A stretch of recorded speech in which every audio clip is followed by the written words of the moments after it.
Hi, this is Christine. It is February 6th, 2015. It's early in the morning, I guess like late at night, early in the morning type thing. I was up working and a dream that I had a long time ago, like, I don't know, 2 years, 3 years, something like that. It's been since Anna's been on YouTube. So maybe it's like 2011 or 12, something like that,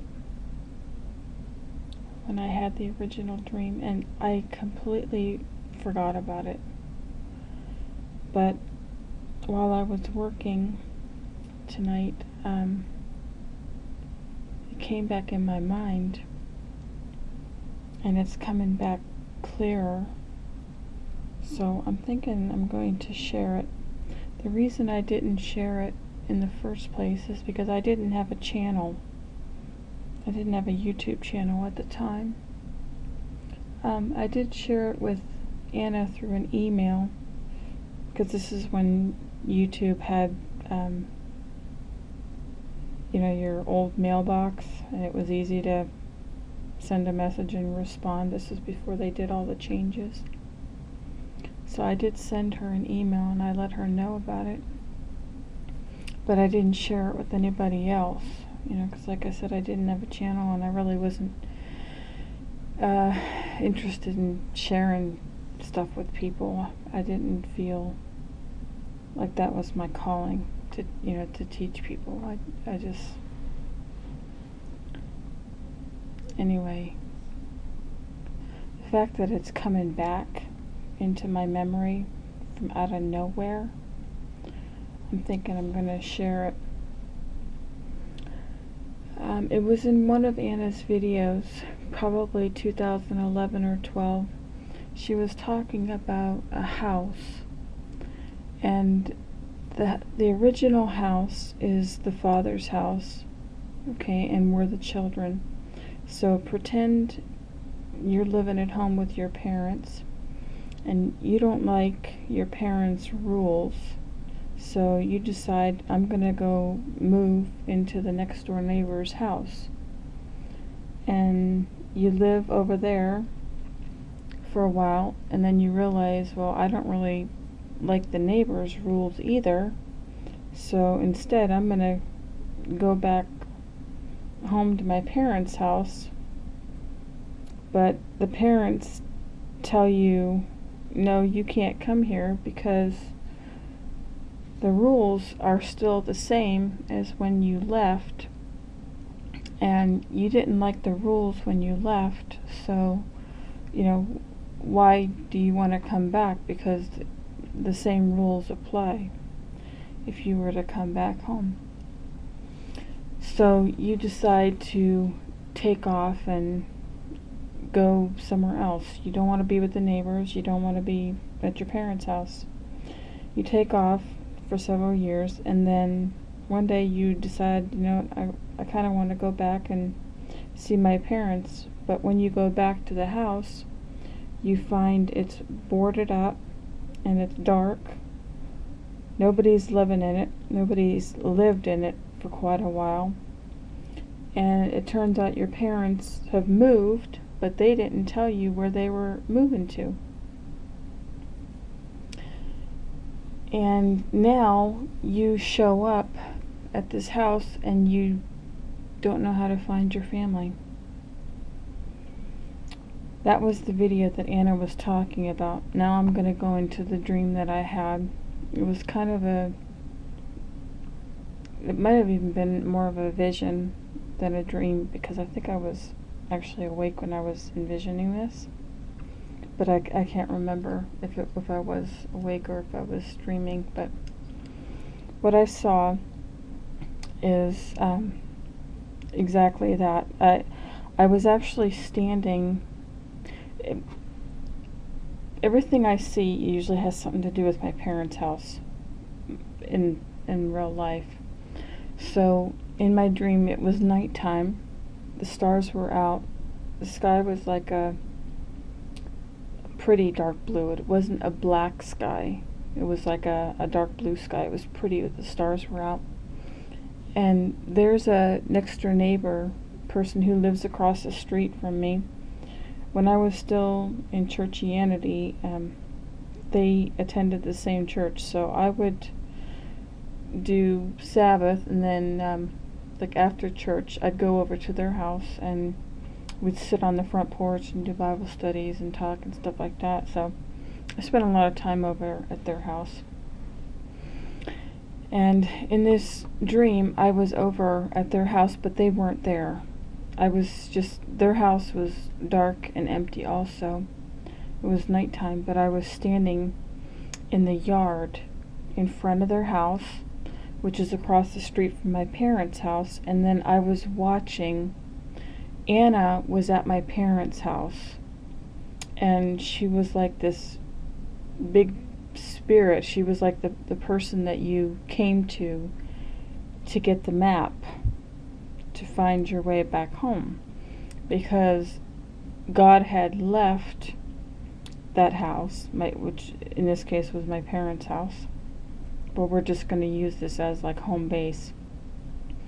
God, and Jesus and the angels and everybody left my parents' house or home base, and they moved up to the heavenly realms. They moved into like outer space, into home, or heaven, from the physical house, my parents' house here on earth.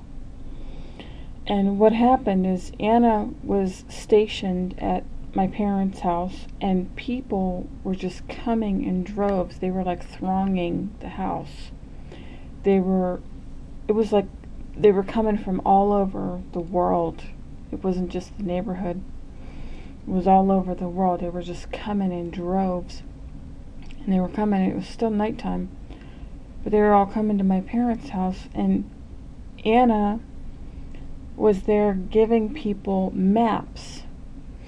She was telling them how to find the path, like how to find the way from the earthly house to the heavenly house, to heaven, where God the Father and Jesus had moved to when they left the earth and they went up to the heavenly realm. Some people I saw, because remember I'm standing in the yard across the street from my parents' house, and I'm watching all of this.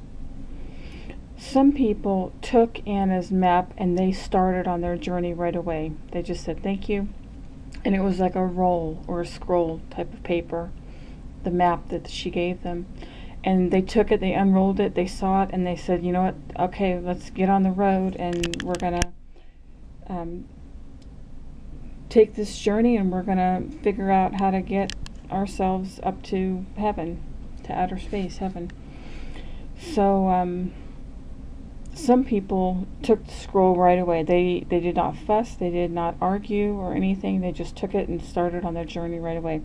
Other people were asking why and asking questions and had to know answers, and they were hesitant about taking the map. They sort of wanted to do it, but they sort of weren't sure, and they wanted to like talk to a pastor or get somebody's second opinion on it or something like that.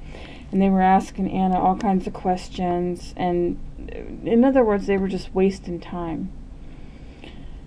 And then I saw a third group of people, and they were the stoners. They were people who were calling her names, throwing stones at her, cussing at her, just, telling her she's a false prophet, and just being real nasty to her. Those were the three types of people that I saw out of all of the people.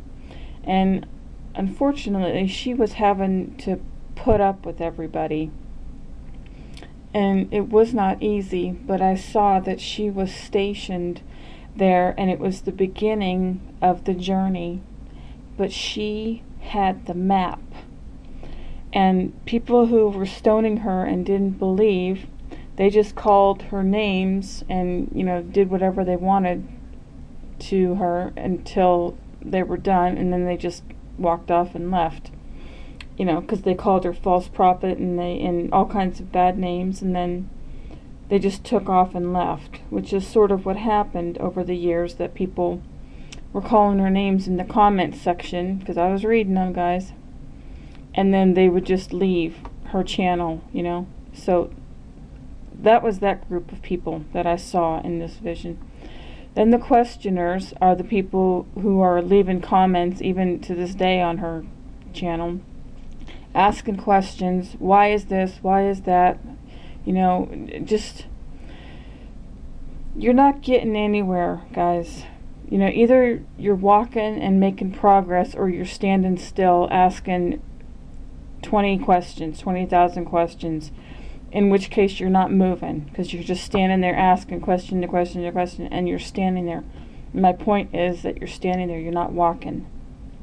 Because if you were walking, you wouldn't be able to ask her questions, because you'd be walking, you'd be down the street already, away from her. And then others, like I said, believed right away, and they knew that she had truth. They took the map and they started on their journey.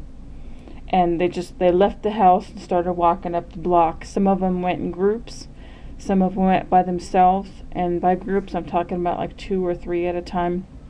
It wasn't big groups.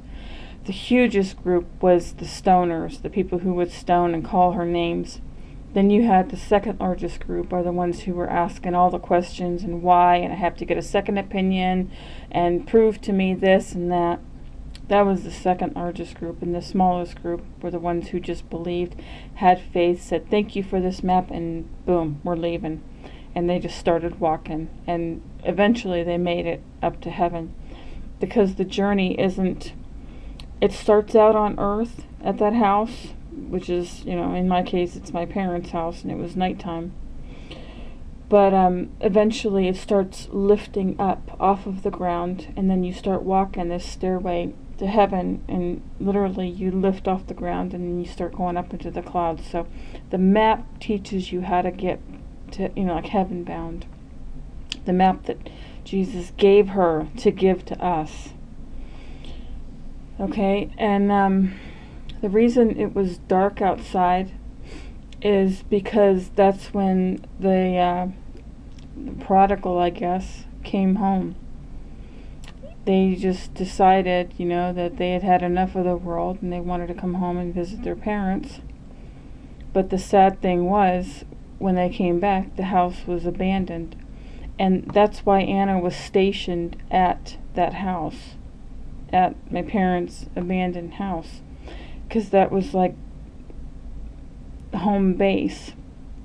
And I just had it as my parents' house because that's the only house I know. But she had to be stationed at home base because God knew that the prodigals, they took off, but eventually they would come back. And when they came back, it was going to be too late because God the Father had moved, but the people weren't following God the Father. That's why they didn't know where he was. They thought he was still at home in the house, but really he had moved. And they weren't watching. They were like the foolish virgins, versus the wise ones were watching. And when you're watching for the Father, when he moves, you move with him. It's like the cloud, the cloud and the pillar of fire. When God moved, the Israelites, they moved with him, and then when he stayed still, they stayed still. Well, people who were watching God, they moved when he moved. So when he made his way up to heaven, they just followed him. Kind of like a lost puppy. You just follow somebody home. That's what they did. But the ones who didn't want God, and they ended up leaving the Father's house and going off into whatever direction they wanted. Most of them, it's churchianity. It's not the world, but part of it, is the world too. But most of it was churchianity, because that's why I said, people were having to go and get second opinions from pastors and other people, and have them tell the person, that Anna is is true or she's not true. And you don't need second opinions from other people, guys, okay? You've got your own guidance system within you. It's God who's inside of you. So you just listen to your internal self, and it'll tell you if somebody's telling you the truth or not. You don't need to go to a pastor or somebody else and get a second opinion and then do whatever they tell you to do, because you're giving your power away to them instead of making your own decisions. And if they tell you or steer you the wrong direction, you're the one who's going to end up with the consequences, not them. You know, so they didn't follow the Heavenly Father. That's why God sent Anna back to the house. So she had to sit there and wait in this dark, abandoned house that had no water, no electricity, no nothing, because nobody was living in that house. But she had to be stationed there for when the people would come back wanting to return to the Father, because when they came back to the house where their parents and their family lived, they were shocked to realize that nobody was living there. And it's like, well, where did my parents go? You know, because they didn't tell me they were moving. So that's what happened. God had to send Anna to that house, to home base, to give you guys a map to follow to get yourself back up to heaven. And again, I probably had this like in 2011 or 12, and I have no idea why, here it is in 2015, that this came back to me tonight, because I completely forgot about it. But I just felt like I needed to share it because it wasn't going away. The thought was just getting stronger, so I'm going to take that as a sign that I'm supposed to share this and get it out. Anna's the real deal, guys. Okay, God has given her the map. Heaven's open. You just got to step into it. And I was standing across the street at night, because that's when all this stuff was happening, was at night. Because that's usually when the prodigals come home, is at night. They don't come home in the daylight when there's joy and happiness and sunshine and everything's going well in their life. They come home at night when life is awful and everything's falling apart in your life. In the hour of darkness, that's when they come back home. But they came back only to find out the Father had moved, and they didn't know where he'd gone. So God stationed Anna there at the house, so when people came back home, she would give them the map. And either you take the map and you find the way, because she laid the path out for you, or you're going to do 20 questions and stand there all night long asking questions, not making any progress, while everyone else is probably in the next city already, and you're still standing there asking questions about why is this and why is this and how come you do this, and just take the map and start walking. And then the last group, like I said, and that was the largest one, and they were the ones who were ridiculing her and calling her names, calling her a false prophet and all kinds of bad stuff. And she had to endure it. She took it. Those people just left. They never found their way to heaven. And they didn't stick around the house until they were done saying what they had to say, and then they took off and left and went off and did their own thing. And those are the people that I see as just leaving her channel. So figure out what group you're in, guys, and hopefully you're the ones walking to find your way back to heaven and back to the Father. Alright, take care. God bless. Hope this helps somebody. I don't know. And I'll talk to you again soon. Bye-bye.